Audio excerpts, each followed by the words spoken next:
Podľa internetu sme blázni. Investovali sme 35 000 eur do fotovoltického systému. Vraj sa to nikdy nevráti.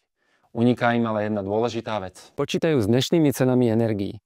Ale za posledných 20 rokov v EÚ stúpla cena energií o 4 až 5 % ročne v priemere. A za posledné roky v niektorých krajinách stúpla cena energií o 50 až 70 % za 3 roky. Takže ak dnes zaplatíte 80 eur mesačne, o 10 rokov to môže byť 120 eur mesačne, o 20 rokov 180 eur. A za 30 rokov spolu zaplatíte až 65 000 eur len za elektrinu. A čo stojí vlastná elektráreň, batérie, servis a výmeny?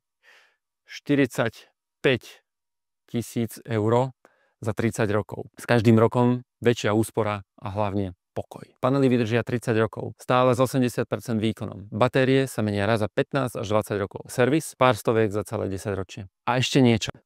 Tá investícia nezmizne. Zvyšuje hodnotu domu, znižuje vašu závislosť a garantuje, že za energie už nikdy nezaplatíte viac. A čo ak panely zničí búrka? Väčšina kvalitných značiek vydrží náraz krupy o veľkosti 2,5 cm.